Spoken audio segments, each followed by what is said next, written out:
Old last month. Our gallery focuses on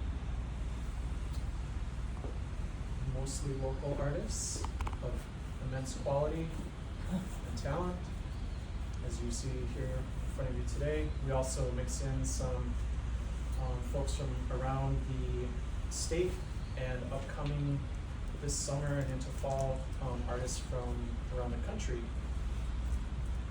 And next winter, artists from around the world. So we're putting our fingers out and want to kind of bring a lot of new voices, interesting voices to our community. But here today we're to talk with Rhys Meatyard, who we are very good friends with. Rhys has been an awesome friend of the gallery from its inception. Rhys is all around town. Just yesterday, I think, was at a mural battle. Yes. I saw that. At Johns Hopkins, so that the grind never stops, as they say. Rhys also designs all of our invites. So if you see those around town, here's another piece of Rhys in St. Pete. Rhys tells his story best, so I'm going to hand over the microphone. Rhys, coming up.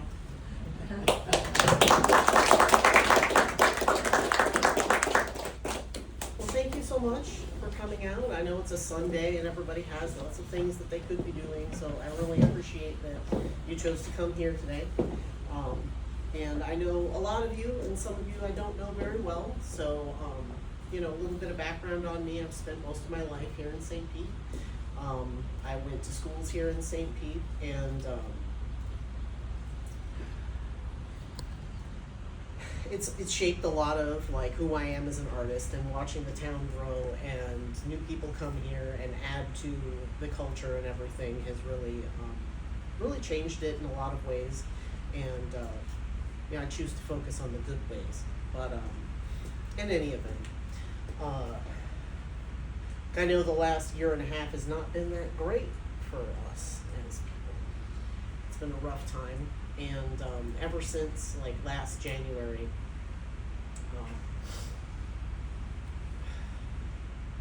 like as an artist in this era of the world, it's easy to be like, well, what is the point? Like, my job essentially is to make things pretty, to make things look nice, and engaging for an audience and stuff like that. And in an era when everything feels like destruction and grief and anger and outrage and violence, it can be, or at least it was for me, I reached like this crisis point where it's like, what is the purpose of what we're doing? What is the purpose of what I'm doing? How is anything that I'm doing helping to change anything for the better? And like last summer, I really got to a point where, I was thinking really deeply about this. And my background, I went to school for fine art and anthropology. And I've always been really interested in history. And unfortunately for me, my hyperfixation in my 20s was the interwar period in Europe. So like, the way that fascism, took over Europe between the wars. So that's been a bad time for me. It's like, damn, why do I know all these things? So it's just been, looking at it from like a sociological point of view and looking at it from a world history viewpoint and everything, seeing the place where we are in history right now. And it's frustrating because all these things and you can't do a damn thing to change it. It's like you see the way that, populist leaders are leading us into fascism, and the way that the $1 trillion propaganda machine is polarizing people against each other and dividing us in ever more personal ways. And like I said, all of this was going through my head. It was not a great time for me. I was also feeling some really big pressures from work, and so I'm a graphic designer. And in my day job, I'm selling high-end jewelry to rich people. That's my job. And so you can imagine there's a giant disconnect between that and watching the ever-growing chasm between, the owning class and everybody else. And that all sounds very disconnected. But, I got to a point where I was really thinking about the way that art was during these difficult periods in human history. And, in a lot of ways, some of it was confrontational and some of it was comforting and some of it was just based in nostalgia. And I feel like the stuff that stuck with me the most was the stuff that reminded me why I wanted to be alive. And I know that is a real struggle, like for a lot of us right now. I know that, the rates of depression and alienation are incredibly high, and it's very hard for people to feel like we have a purpose and a place when everything feels beyond our control. And the thing to me that I kept coming back to was grief, and that, the reason why we're so angry, because I am incredibly angry about everything, it seems like. But the reason I'm angry is because it doesn't have to be this way. And I'm angry that it's this way. And I'm angry that the people that I love, humans, and the world that I love is being destroyed by people who don't care, like companies who just want profits and politicians who just want power and, not really interested in what becomes of any of us in 10, 20, 50 years. And bear with me, I know this is very depressing. And I'm just telling you a bunch of things you already know. Mm-hmm. But, what do you do with that? What do you do with that?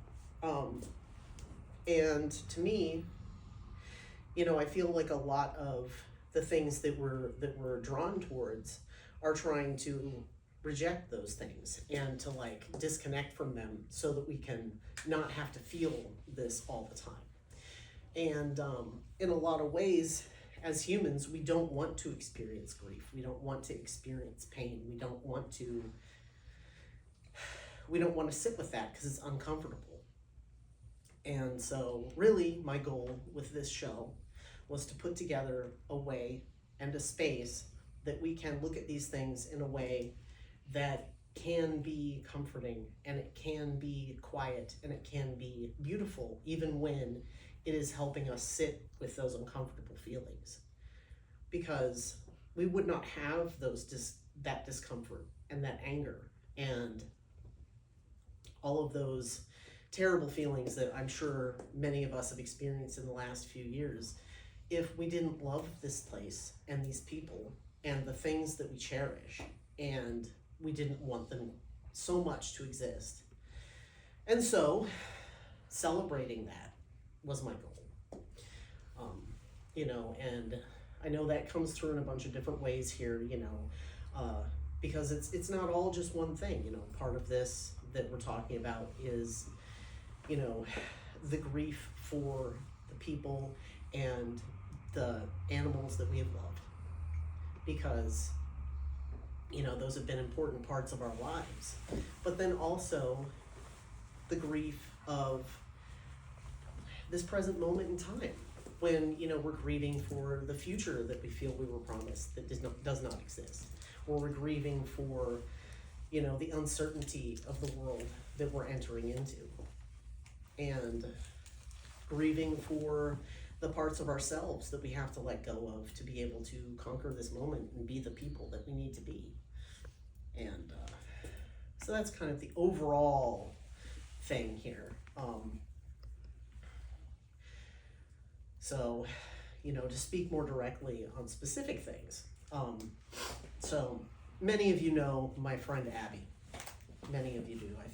I don't think there's really many people here who haven't met Abby. Abby is my best friend. And we talk a lot about things, and sometimes they tend to have a better handle on my stuff than I do sometimes. And when I was planning this show, I was putting together some ideas for the potions and the tombstones and stuff. And a lot of you might be aware of the soup cans that I make that have different expressions on them and stuff. And Abby was saying that the things that you're naming these potions are the things that you take to create this tombstones. And I'm like, we're so right. It's like in this whole cinematic universe, it all goes together. You know, you take the potions to treat the soup cans to make the tombstones. It's all connected. But, you know, I really, you know, at first when I was thinking about them, I was like, oh, I can make these snarky, you know, but who needs more snark? I just wanted to be encouraging. And so I was really thinking of it from the standpoint of, you know, what are the things that we really need to embrace? And, you know, so that's where that idea came from. And, you know, the tombstones, a lot of you know my story, and you know that I've been through a lot of seasons in my life. And, you know, coming to the place where, you know, you can live as a fully realized human being, you have to let go of a lot of things. You have to let go of your trauma and your toxic self-beliefs and stuff like that in order to be a person that is a functional person in human society. So, you know, and then I know some of you have probably already read and know already, but the reliquaries were a really important thing to me, and I'm incredibly grateful for the Werk Gallery understanding my vision on that and letting that exist. Because I just want you to know, like, it's not incredibly common for a gallery to be like, yeah, let's fill a whole wall of stuff that's not for sale. You know, that's not good for the bottom line. And, you know, these guys, they trusted me enough to understand what I was trying to do. And the cat in the middle is Macy, and she was my cat since 2012.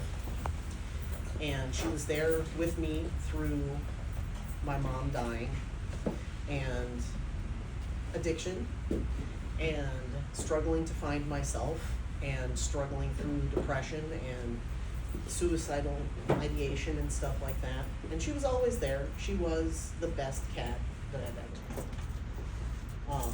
In the middle of the afternoon, every day, she would come up to my desk when I was working, because I work from home. And she would always ask for attention, but she wasn't annoying about it. She just sat there looking at you like, you know, it's time for a break. Have you thought about petting me? But if she sat there long enough and you didn't give in, she would come up to you and she would put her paw on my hand. And I have pictures of this, and it's like, but every single day she would come over there, sit on my desk, and put her paw on my hand. And I'd look at her, and she'd look at me, and it was like Macy telling me, worked hard enough, it's time for a break. But also pet me. But when she died, that was devastating. Like, because, you know, sometimes it's easier to be close to an animal than it is to a person. You know, they do have, I am convinced that they are sentient beings and that they understand more than we think they do. And we exist with them on this planet for a short period of time. But it is a gift. And when she passed on, I got her cremated, and I brought home the box with her ashes, and it's lived in the closet ever since. Because looking at that box is just a reminder that she's dead. And so I decided to create the reliquary because that was a reminder that she's alive. And she had done so much for me in her life. And in my opinion, she is canonized. She is a saint. And, you know, I see so many of my friends on social media that lose pets that are important to them, and watch them go through that. And I wanted to be able to offer that same experience so that they could be reminded that someone they loved lived, instead of a reminder that they were dead. You know, and I have that, except for now that it's here, but it usually sits in my house in a place I see it every day. And it's not the same as her coming up to me and putting her paw on my hand, but it reminds me that she did. And it reminds me that I can be loved unconditionally. And I wanted to be able to have other people get that experience. And that was why it was so important to me to create this. And I know some of the people that have come to the shows have seen those, and they, are these for sale? You know, can I buy one for my cat that's still alive? And I mean, I'm not against that. But this in particular was about that connection that we have to creatures in our lives that have loved us unconditionally, to remind us that they were alive so that we can celebrate their existence instead of just mourning that they're gone. And I know that seems kind of set apart from everything else, but it really isn't, because all of this is about that choice that we make to love in spite of the fact that we know one day it's going to end in grief. And that was really what brought me to the concept for this piece, which I am incredibly proud of how that came out. When I was thinking originally about this show, two things occurred to me. Ceremony, which I'll get back to that in a minute, and the part in The Lord of the Rings where Arwen, who, if you're not familiar with the Lord of the Rings story, she is immortal, and she chooses to love a mortal man, even though she knows that one day he's going to die, and she will be left to grieve him. And I feel like that's just such a great allegory for the choice to love, because we do make that choice when we choose to love other people, when we choose to love institutions and communities, when we choose to love our partners, when we choose to love our children, because they do cause us pain, even though we have chosen to love. But is that a choice that you would refuse to make? Like, love is worth that.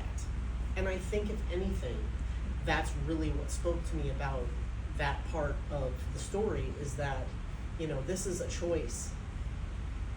She didn't have to choose that. She could have just been immortal. She could have gone off to the Undying Lands with her people and didn't have to experience loss of the person she loved more than anything. And that's why in this piece, that's why I created it the way that I did, because I wanted it to feel desolate. Because you have to go up to it and you have to really look at it up close to see the detail of the part in the middle. And when you're that close, your peripheral vision is the dark, misty forest. So you're really there. It's like you're not just seeing the middle part, because I could have just painted the middle part, but I wanted it to be a whole physical experience of walking up to it and feeling like you're in that universe, in that loneliness, and experiencing that with her. And, anybody who makes art, which there's a lot of you here, know that we don't always get the benefit of things turning out how we want it to.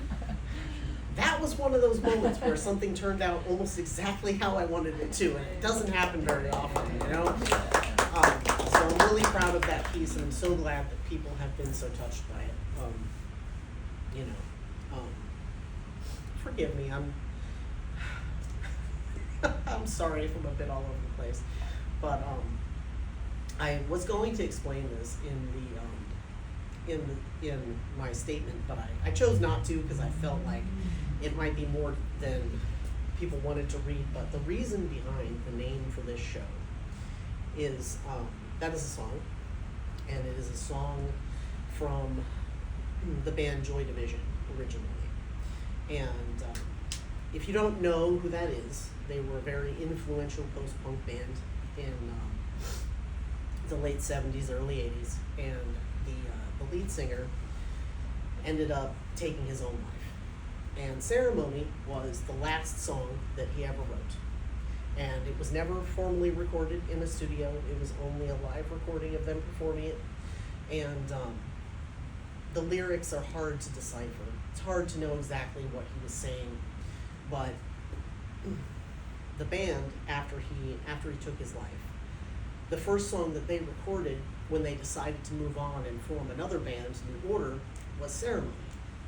And obviously they couldn't know what the exact lyrics were. They had to slightly rewrite them and made it more their own, although it was still the same core song that it had been. And to me, that has long been my favorite song for a lot of reasons. None the least of which that's an amazing song and you should totally listen to it. But the first recording, in my opinion, is the best from New Order. But it's like, what an incredible story that is. The last song written by a man who maybe had already decided to kill himself, maybe hadn't, and he was struggling with these feelings of desolation and desperation.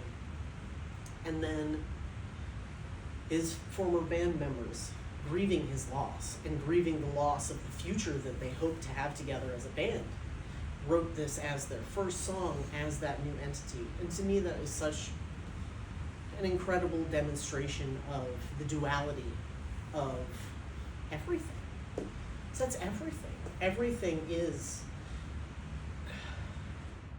you know, nothing is one thing or the other.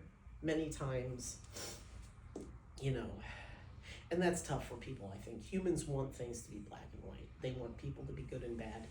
They want things to be positive or negative. They want good guys and bad guys, and they want, you know, pretty and ugly. And real life isn't like that. Nobody is totally horrible. Nobody is totally great. And situations that can be overall positive maybe still have parts of them that are not. And every time that we demand life be like that, we lose the nuance. And sometimes the more important things for us to consider are those gray parts, because that's where the true soul of humanity lives, I feel like, because so much of it is about that balance. I keep wanting to apologize for talking, and then I remember that's why y'all are here.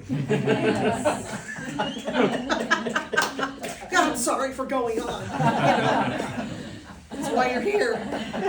But in any event, and these pieces, while not new for this show, are some of my proudest achievements, and I'm so glad that we were able to bring them out for this show, because, you know, like, what great company do I have here? But just having everything together here and having the work trust me enough to put this together really meant a lot to me. And I would love to include you guys in anything you have to ask me, like, because honestly, we're here for a conversation. We're not here for me to just talk to you. And sometimes the best things are revealed when I'm responding to somebody else. So if anybody. Has your movement through grief in this particular project been cathartic? Absolutely.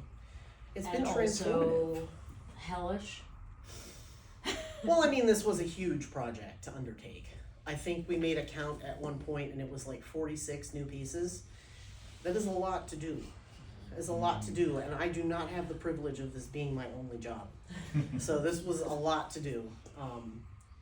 And of course there were some parts of it where you're delving into like the darker places, like with putting this one together.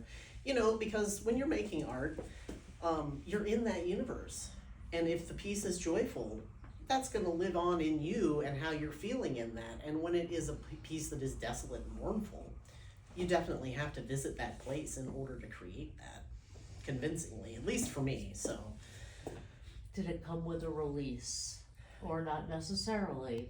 no, it really has. It really has, through the process of, you know, because, you know, when I first had the concept for this show, which was like last fall, I think, you know, I wasn't really sure if I was doing the right thing. I really wasn't sure if this was, if it mattered. I wasn't sure if it mattered. And, you know, through the process of putting this show together and then the incredible process of getting to see other people witness it and other people reflect back to me what it meant to them, it's helped me see that it was the right choice, and that's very affirming and very validating to be able to know that, you know, I could touch people like that, especially now when we need that human connection more than anything, honestly. Thank you. Thank you. I would just like to say, as a curator and, you know, working with Matt and Fritz, the owners, that we're so honored to have your work, and it did matter for you to do this show, for us and the community. Mm-hmm. And I would just like to read a few quotes from an article that was written about your show in Tampa Bay Arts Passport by Avery Anderson. Just a few lines. Walking into ceremony feels less like entering a gallery and more like stumbling into a secular cathedral. The space is filled with pieces that demand a different kind of attention, not the quick scroll glance of the digital age, but the slow, deliberate pulse of a ritual. Rhys's work is a masterclass in the human heartbeat we talk so much about. You talked a little bit earlier about being really, really angry, which kind of all understand. But I think if one didn't know you and they walked into this show, there's a joy that's emanating from your work. The humor, the depth, the kind of witty depth. You know, you're dealing with death not in a kind of morose way. You know, there's almost not so much a celebration, but a reconciliation almost. So it's a very complicated show, is what I would say. You walk in like, oh my God, it's bright, it's beautiful, it's happy. Mm. And then you start picking up on cues like, oh, wait a minute, a little bit more to this. So it's got to be, for us, it was just amazing to fill a space with this much joy. And honestly, like, to me, that was a big part of it was, you know, we're not supposed to feel joyful right now. We're supposed to be terrified and angry and insecure with, you know, with the economy going up and down, and are we at war, are we not, you know? Like, there's no equilibrium. We're all over the place, and that is absolutely by design. And, you know, the feeling is that joy is self-indulgent, and that the only people who are going to experience joy are the privileged who are insulated from this. And I don't know if you noticed, but I don't perform gender well. According to, you know, the powers that be. So, you know, I'm definitely not in that camp. And I feel like it is our duty to perform joy and to experience joy in spite of the fact that we are not supposed to. Because that's not supposed to be for us right now. That's supposed to be for not people, not us. I'll leave it. I don't want to, you know, get into political rhetoric. That's not what this is about. You know, this is about the human experience and finding ways to remember that we are human and that we have things to offer the world. You know, and that's another thing. That's another thing that was really a big part of this like crisis point that I reached last summer, where it was like, you know, there's a lot of people out there, and I'm sure many of you have encountered them. There's this genre of people who are very afraid. And rightfully so. It's not for me to judge that. But some of these people have not really experienced a lot of hardship in their lives, and they're terrified for maybe one of the first times at, you know, economic uncertainty, war, you know, institutional violence, things like that. And I empathize with that. Nobody should have to experience that. But in turn, I've seen a lot of people getting really hateful and being like, who are you to enjoy anything when everything is falling apart? Like, it's incumbent upon you to go out and you know, smash the power structure and create a revolution. And like, guys, that's not how this works. You know, like, I know that, you know, especially, and like even in some of the fantasy IP that I refer to, like Lord of the Rings, you know, it's a very long trilogy, but, you know, there's a beginning, there's some battles, and then in the end, good is restored, justice is restored. And that's just not how things frickin' work in the real world. It's not how it works. We're not gonna just like gather up the team and then go and smash, you know, the oligarchy, and then everything's going to be great again. Like, that's not reality.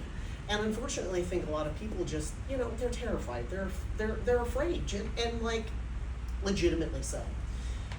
But, you know, like I said, I've noticed a lot of this like poo-pooing on people who are, you know, living their lives and being like, well, you don't have a right to that. You know, that's, you know, that your privilege is showing that you're able to do that.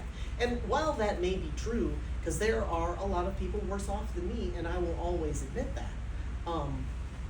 But if we don't maintain our humanity, and we don't maintain a community, and we don't maintain love, and we don't maintain our emotional intelligence and our appreciation for beauty and our appreciation for joy and life and one another, then what in the hell are we fighting for anyway? Like, what is the point of fighting at all? And, you know, that's the other thing is that, you know, I'm not gonna go out and, you know, fight people in the street. I'm sorry, it's not gonna happen. You know, I'm not cut out for that.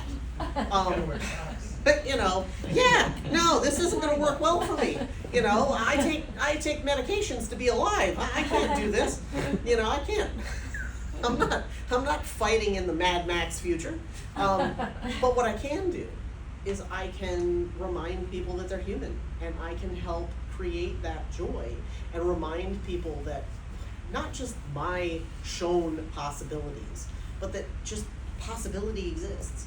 You know, I feel like we get so tied up in, you know, and again, by design, these problems seem so enormous and so insurmountable, and like, I'm sure that a lot of you feel like powerless to change anything that's happening, especially living in Florida, where, you know, largely, you know, it's difficult to feel like your vote counts or like anything you do matters, because, you know, you just get outvoted by gerrymandering and by, you know, again, not to descend into political rhetoric, but, you know, it's hard to feel like anything you can do matters. And that's very paralyzing, because when you feel like nothing you do matters, why do anything at all?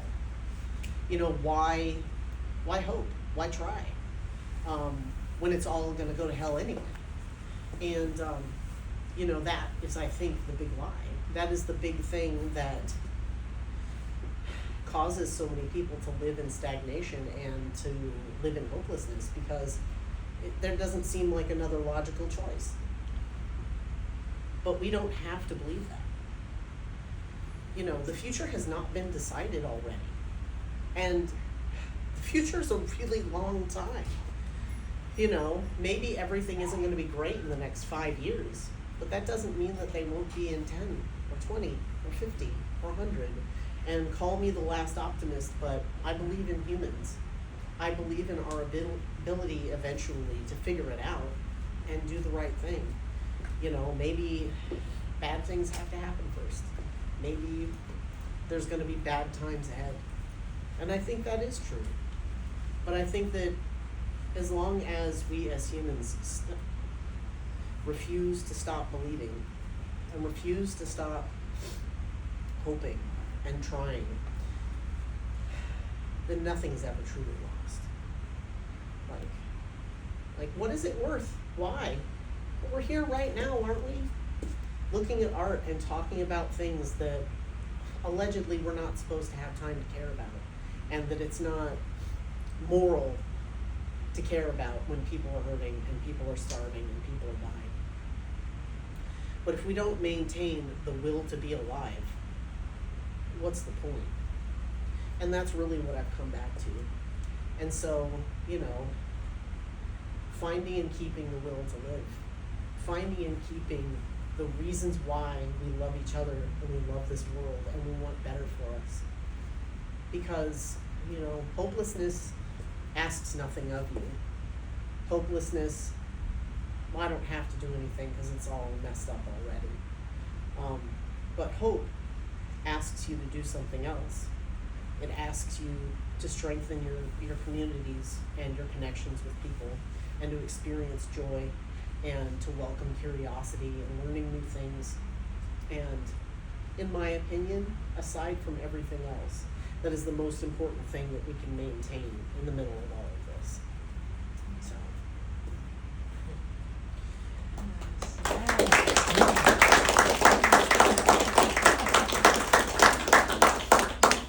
I apologize if that wasn't very incredibly linear, but if anybody has any questions or comments or anything, I'm happy to. I have one. Yeah. You should become a minister. Then I come back next Sunday. You give us hope. Yeah. Well, you know I play a bard in my D&D campaign. Oh, okay. if you aren't familiar with D&D, the bard's job really, I mean, aside from other things, is to like hype up the party. You know, it's the bard's job. Like there's this one feat and it's called Inspiring Leader, I think. And you spend 10 minutes talking to your party and give them all like 20 extra temporary HP points. And I swear if I never saw anything else that made sense to me in my life, I'm like, yes, that's how we do it. You know? It's like, what's the point otherwise? I don't know. You invited a bunch of people into this room today to experience a project involving anger and grief, and we're all smiling at what you made here. Well, and that's an incredible feat. Thank you. Well, thank you. Thank you, Rhys. Like, if you have to peace out. So I wrote a little piece about, probably a bit more coherent, put together, you know, about what my whole thought process is here. And I planned to make enough of them for everybody, and then I was horribly sunburned at an event yesterday, and I could not do it this morning. So there's a few of them, and if there's not enough for everybody who wants one, please just give me your address and I will mail one to you. So, Oh, I'll karate chop somebody to get it. well, Matt suggested we could tape them to the bottom of the chairs. That was an interesting idea. Next time. Well, my kitty Sailor is one of the reliquaries that you made, and I feel like the whole show is just a gift. And thank you for sharing, like, everybody who included their cat had to be vulnerable. Like, you had to trust me with that. That's a lot of trust. That is somebody that you cared about greatly, and you're trusting somebody else to try and capture their likeness, and in a meaningful way. And so, I mean, I can only thank the people who decided to do that, who are here today. Thank you very much. Well, so any more questions? I also want to say I appreciate your humor so much. Thank you. With the potions and the tombstones, and also being invited to consider what you're laying to rest. Yes, please do, because the, we're gonna the interactive. absolutely. And we were talking about doing like a ritual burning after the show is done of these, Yeah. so that we're really letting go of these things in a symbolic way. Oh no, I've been And, telling people you were going to use them for inspiration and make more. Oh. Well, I can do that too. I just but yeah, no, absolutely, can do that as well. But it's all just personal to you, and I know that some of these resonate with people, Yeah. but obviously, it's not all inclusive either, so that's just me. For anybody who doesn't know, my mom made tombstones for a living. Oh. And I grew up going to her workshop after school for the first few years when I was in school, and I would just watch her doing that, and I fell in love with typography and that kind of stuff. So anyway, but if nobody else has any questions, happy to talk to you after, we're not sitting in chairs anymore also, so it's not a requirement. Thank you so much. Oh, Don't get